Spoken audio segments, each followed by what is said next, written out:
इंसानों की तारीख की सबसे बड़ी सैर, 7 आसमानों की सैर, अल इसरा वल Meraj. You believe that Muhammad went to heaven on a winged horse? Yes, I believe in God. शब मेराज में सिदरतुल मुंतहा। ये इतना अजीम सफर मक्का में रसूलुल्लाह सल्लल्लाहु अलैहि वसल्लम की जिंदगी के सबसे मुश्किल और सख्त टाइम में हुआ। पहले आप सल्लल्लाहु अलैहि वसल्लम का बाइकआउट किया गया, फिर आप सल्लल्लाहु अलैहि वसल्लम के दिल के सबसे करीब लोग हजरत अबू तालिब और हजरत खदीजा रज़ियल्लाहु ताला अन्हा की वफात, फिर ताइफ में आप सल्लल्लाहु अलैहि वसल्लम को इतने पत्थरों से मारा गया कि जूते खून से भर गए। एंड टू टॉप दैट, मक्का में आप सल्लल्लाहु अलैहि वसल्लम की सिटीजनशिप भी खत्म कर दी गई। और जब आप सल्लल्लाहु अलैहि वसल्लम मक्का में किसी और की पनाह में रह रहे थे, अल्लाह ने इसी सबसे मुश्किल टाइम आप सल्लल्लाहु अलैहि वसल्लम को इंसानों की तारीख की सबसे बड़ी सैर कराई, 7 आसमानों की सैर। A journey like none before.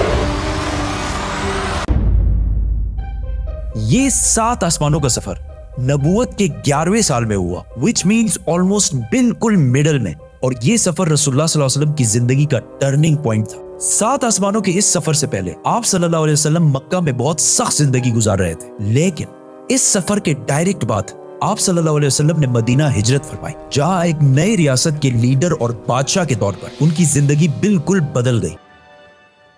एक दिन मक्का में आधी रात को जिब्राईल अलैहिस्सलाम आप सल्लल्लाहु अलैहि वसल्लम को बुराक पर मक्का से जेरूसलम बैतुल मुकद्दस की तरफ ले गए।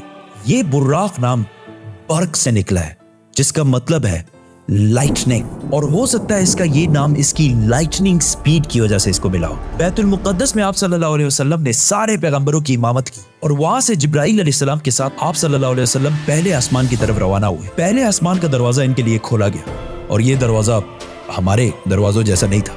पहले आसमान में आप सल्लल्लाहु अलैहि वसल्लम की मुलाकात आदम अलैहिस्सलाम से हुई। उनके राइट साइड पर जन्नत के लोग और उनके लेफ्ट साइड पर जहन्नुम में लोग थे। आदम अलैहिस्सलाम यूनिवर्स के पहले इंसान और दुनिया के सारे इंसान इन्हीं की औलाद हैं, और आदम अलैहिस्सलाम का जिक्र कुरान में 25 दफा हुआ है। आप सल्लल्लाहु अलैहि वसल्लम ने उन्हें सलाम किया, उन्होंने सलाम का जवाब दिया, और आप सल्लल्लाहु अलैहि वसल्लम दूसरे आसमान की तरफ रवाना हुए। वहां उनकी मुलाकात ईसा और याह्या अलैहिस्सलाम से हुई। ईसा और याह्या अलैहिस्सलाम एक दूसरे के कजन्स थे, जिन्हें क्रिश्चियनिटी में जीसस और जॉन द बैप्टिस्ट कहा जाता है। ये दोनों पैगंबर आज से 2000 साल पहले रोमन एम्पायर के स्टेट फलस्तीन में पैदा हुए, और इन दोनों कजन्स की जिंदगी बहुत ही मुश्किल हालत में गुजरी। हजरत याह्या अलैहिस्सलाम को एक जालिम हुक्मरान ने शहीद कर दिया, और इनकी शहादत को आज भी लोग करबला में इमाम हुसैन की शहादत से कंपेयर करते हैं। इनके कजन ईसा अलैहिस्सलाम के साथ भी यही होने वाला था, लेकिन अल्लाह ने आखिरी टाइम उन्हें दुनिया से उठा लिया। कुरान में याह्या अलैहिस्सलाम का जिक्र 5 दफा हुआ है, और हजरत ईसा अलैहिस्सलाम का जिक्र 25 मरतबा हुआ है। आप सल्लल्लाहु अलैहि वसल्लम ने इन्हें सलाम किया, उन्होंने सलाम का जवाब दिया, और आप सल्लल्लाहु अलैहि वसल्लम तीसरे आसमान की तरफ रवाना हुए।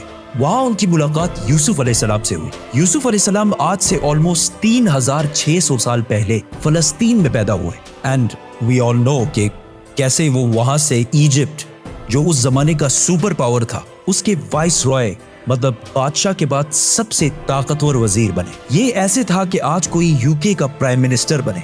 यूसुफ अलैहिस्सलाम का जिक्र कुरान में 27 मरतबा हुआ है, और ये वाहिद पैगंबर है जिनकी डिटेल्स कुरान में बाइबल से भी ज्यादा है। आप सल्लल्लाहु अलैहि वसल्लम ने उन्हें सलाम किया, उन्होंने सलाम का जवाब दिया, और आप सल्लल्लाहु अलैहि वसल्लम जिब्राईल अलैहिस्सलाम के साथ चौथे आसमान की तरफ रवाना हुए।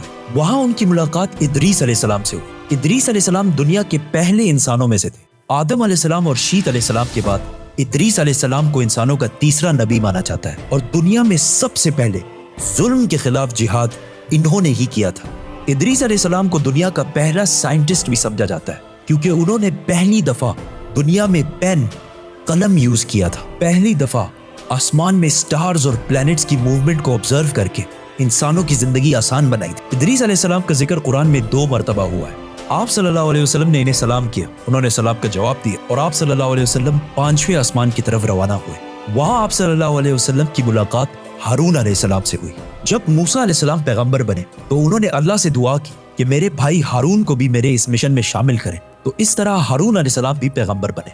मूसा अलैहिस्सलाम ने हारून अलैहिस्सलाम को सिर्फ इसलिए चूज नहीं किया कि वो उनके भाई थे, बल्कि इसलिए क्योंकि हारून अलैहिस्सलाम बनी इसराइल के सबसे बड़े स्कॉलर्स में से थे। मूसा अलैहिस्सलाम बचपन से फिरौन के घर में पले बड़े थे, जिसकी वजह से उन्हें बनी इसराइल की किताबों और स्क्रिप्चर्स का इतना इल्म नहीं था। तो उन्हें एक ऐसे शख्स की जरूरत थी जिसके पास इन सारी चीजों का इल्म हो, और वो थे हारून अलैहिस्सलाम। और आज तक यहूदियों में سب سے زیادہ اسکالرز ہارون علیہ السلام کی اولاد میں سے ہیں، جس کی وجہ سے ہارون علیہ السلام کی اولاد کو یہودیوں میں ایک اسپیشل سٹیٹس حاصل ہے، جس طرح اسلام میں سیدوں کو حاصل ہے۔ ہارون علیہ السلام کا ذکر قرآن میں 20 مرتبہ ہوا ہے۔ آپ صلی اللہ علیہ وسلم نے انہیں سلام کیا، انہوں نے سلام کا جواب دیا اور آپ صلی اللہ علیہ وسلم چھٹے آسمان کی طرف روانہ ہوئے۔ وہاں آپ صلی اللہ علیہ وسلم کی ملاقات ایک ایسے پیغمبر سے ہوئی جن کا ذکر قرآن میں سب سے زیادہ کیا گیا ہے، 136 ٹائمز، کیونکہ موسیٰ علیہ السلام کی سٹوری کو آج تک دنیا کی سب سے زیادہ انٹرسٹنگ اور آؤٹ اسٹینڈنگ سٹوری سمجھا جاتا ہے، اور آج بھی بکس، کامکس اور ایون ہالی ووڈ کی سب سے بڑی فلمز موسیٰ علیہ السلام کی سٹوری سے کہیں نہ کہیں انسپائرڈ ہوتی ہیں، جیسے کہ Superman, Harry Potter and many others. یہ سارے سٹوریز بلینز آف ڈالرز کما چکے ہیں۔ And I was like, come on, this is Musa alayhi salam's story. ہوا ایسے کہ جب یوسف علیہ السلام مصر کے پرائم منسٹر بنے تو انہوں نے اپنے 11 بھائیوں کو بھی ایجپٹ میں آباد کیا، اور کافی جنریشنز تک وہ ادھر ہی رہے، اور آہستہ آہستہ وہ ایجپٹ کے سب سے اسٹرانگ اور رچ کمیونٹی بنے ایز یوزول۔ لیکن یہ دیکھ کر مصر کے لوگ ان سے ڈرنے لگے اور انہوں نے بنی اسرائیل پر ظلم کرنا شروع کیا، اور آخر سارے یہودیوں کو غلام بنا دیا، اور بنی اسرائیل مصر والوں کے 400 سال تک غلام رہے، جس میں انہوں نے ان پر بہت ظلم کیے۔ آخر 400 سال بعد موسیٰ علیہ السلام کے ذریعے اللہ نے بنی اسرائیل کو فرعون کی غلامی سے نکال دیا۔ وہاں سے آپ صلی اللہ علیہ وسلم 7ویں اور آخری آسمان پہنچے، جہاں ان کی ملاقات ان کی great great great grand father سے ہوئی، حضرت ابراہیم علیہ السلام۔ پچھلے ہزاروں سال سے دنیا کے سب سے بڑے ریلیجنز ابراہیمک ریلیجنز رہے ہیں، اور آج بھی دنیا کی 60% آبادی انہی ابراہیمک ریلیجنز کو فالو کرتی ہے، اور ہر دن 5 وقت کی نمازوں میں مسلمان ابراہیم علیہ السلام کے لیے اسپیشل دعا کرتے ہیں۔ اس کے بعد آپ صلی اللہ علیہ وسلم سدرۃ المنتہا کے پاس پہنچے۔ وہاں آپ صلی اللہ علیہ وسلم کو بیت المعمور دکھایا گیا، جس کا ہر دن 70,000 نئے فرشتے طواف کرتے ہیں۔ سدرۃ المنتہا آخری باؤنڈری ہے، وہ آخری حد ہے، مخلوق کوئی اس سے آگے نہیں جا سکتی۔ لیکن رسول اللہ صلی اللہ علیہ وسلم کو اجازت تھی، اسی لیے وہ جبرائیل علیہ السلام کو چھوڑ کر اکیلے آگے بڑھے اور اللہ کے دربار میں حاضر ہوئے۔ آپ صلی اللہ علیہ وسلم سے بعد میں صحابہ نے پوچھا کہ کیا آپ نے اندر اللہ کو دیکھا؟ تو آپ صلی اللہ علیہ وسلم نے کہا کہ میں کیسے دیکھتا، وہاں نور، لائٹ کا پردہ تھا۔ یہاں اس اتنے عظیم سفر کا اصلی مقصد ظاہر ہوا۔ یہاں اسلام کا سب سے بڑا حکم مسلمانوں پر فرض ہوا، نماز، جو پچھلے 1400 سال سے پورے دنیا کے کونے کونے میں ادا ہو رہی ہے۔ اس سے پہلے نماز فرض نہیں ہوئی کیونکہ مکہ میں مسجد بنانا امپاسبل تھا، لیکن آسمانوں کے اس سفر کے بعد مسلمانوں نے مدینہ کی طرف ہجرت کی اور وہاں اسلام کی پہلی مسجد بنائی، اور اسی نماز کی وجہ سے مدینہ میں ایک ایسی ڈسپلنڈ اور مضبوط کمیونٹی بنی جس نے آگے جا کے کچھ ہی سالوں میں رومن اور پرشین ایمپائر، 2 بڑی سپر پاورز کو فتح کر لیا۔ اس وقت آپ صلی اللہ علیہ وسلم پر 50 نمازیں فرض ہوئی۔ جیسے ہی آپ صلی اللہ علیہ وسلم وہاں سے روانہ ہوئے، ان کی ملاقات موسیٰ علیہ السلام سے ہوئی۔ موسیٰ علیہ السلام نے ان سے کہا کہ آپ کی امت 50 نمازیں کبھی بھی ادا نہیں کر سکتی، تو آپ اللہ کے دربار میں واپس جائیں اور ان سے اسے کم کرنے کی ریکویسٹ کر۔ صحیح بخاری میں ہے کہ رسول اللہ صلی اللہ علیہ وسلم واپس گئے اور اللہ سے ریکویسٹ کی، جس پر اللہ نے نمازیں 50 سے کم کر کے 40 کر دی۔ آپ صلی اللہ علیہ وسلم واپس موسیٰ علیہ السلام کے پاس گئے تو انہوں نے کہا کہ 40 بھی امپاسبل ہے، واپس جا کر اللہ سے ریکویسٹ کریں کہ وہ 40 سے بھی کم کریں، اور اس طرح تھوڑا آنا جانا چلتا رہا اور آخر نمازیں 5 پر فکس ہوئی۔ لیکن موسیٰ علیہ السلام نے پھر آپ صلی اللہ علیہ وسلم کو کہا کہ آپ کی امت 5 نمازیں بھی دن میں ادا نہیں کر سکتی، لیکن آپ صلی اللہ علیہ وسلم نے کہا کہ اس کے بعد اللہ سے نمازیں اور کم کرنے میں مجھے شرم آتی، میں 5 نمازوں پر راضی ہوں۔ آپ صلی اللہ علیہ وسلم کو اس سفر میں جنت، دوزخ اور گنہگار لوگوں کی سزائیں سب دکھائی گئی۔ آخر آپ صلی اللہ علیہ وسلم جروسلم واپس بیت المقدس پہنچے اور وہاں سے واپس مکہ کی طرف روانہ ہوئے۔ راستے میں انہیں ایک قافلہ دیکھا جن کا ایک اونٹ ان سے بھاگ گیا تھا۔ جیسے ہی آپ صلی اللہ علیہ وسلم واپس مکہ پہنچے تو مکہ والے سارے سو رہے تھے، which means یہ سارا کچھ آپ صلی اللہ علیہ وسلم نے ایک ہی رات میں کیا تھا۔ اب یہ کیسے پاسبل ہے؟ آئنسٹائن کی تھیوری آف ریلیٹیوٹی کے مطابق What is time?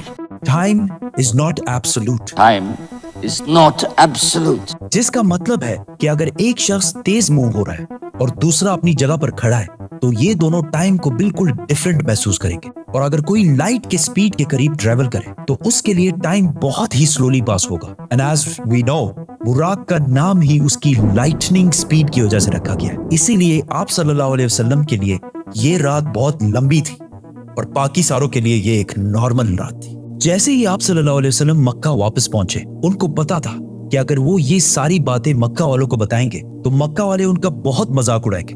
लेकिन आप सल्लल्लाहु अलैहि वसल्लम ने सारों को क्लियरली कंप्लीट स्टोरी सुना दी, जिसकी वजह से मक्का वालों ने उनका बहुत मजाक उड़ाया और आप सल्लल्लाहु अलैहि वसल्लम से बैतुल मुक़द्दस के बारे में क्वेश्चंस पूछने लगे, क्योंकि उनको पता था कि इससे पहले आप सल्लल्लाहु अलैहि वसल्लम बैतुल मुक़द्दस कभी भी नहीं गए। लेकिन उसी टाइम आप सल्लल्लाहु अलैहि वसल्लम की मेमोरी को और स्ट्रॉन्ग करने के लिए अल्लाह ने बैतुल मुक़द्दस को आप सल्लल्लाहु अलैहि वसल्लम के सामने पेश किया, इसी तरह जिस तरह आप इस टाइम ये वीडियो देख रहे हैं।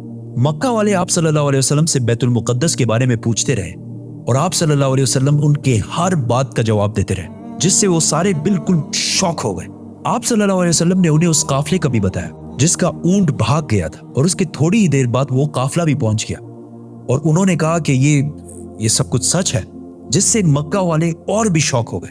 लेकिन ये ऐसा वाकया है कि जिसे आज भी और उस जमाने में भी मानना बहुत ही मुश्किल था, जिसकी वजह से कुछ कमजोर ईमान वाले मुसलमान भी इस्लाम से फिर गए, और आप सल्लल्लाहु अलैहि वसल्लम के दोस्त जिन्होंने आप सल्लल्लाहु अलैहि वसल्लम को पनाह दी थी, उन्होंने भी आप सल्लल्लाहु अलैहि वसल्लम की बात नहीं मानी। लेकिन जब अबू बकर रज़ियल्लाहु ताला अन्हु को इसका पता चला तो उन्होंने कहा कि अगर रसूलुल्लाह सल्लल्लाहु अलैहि वसल्लम ने कहा है तो ये यकीनन बिल्कुल सच बात होगी, जिस पर उनका नाम उस दिन से अबू बकर सदीक पड़ा। ये सफर कोई मामूली सफर नहीं था, बल्कि इसने इस्लाम की सख्त दिन खत्म करके इस्लाम के उरूज के दिन शुरू किए, और इससे अगले ही साल मदीना से 72 लोग आप सल्लल्लाहु अलैहि वसल्लम को अपने बादशाह और लीडर के तौर पर मक्का से मदीना की तरफ ले जाने के लिए आए। सब्सक्राइब।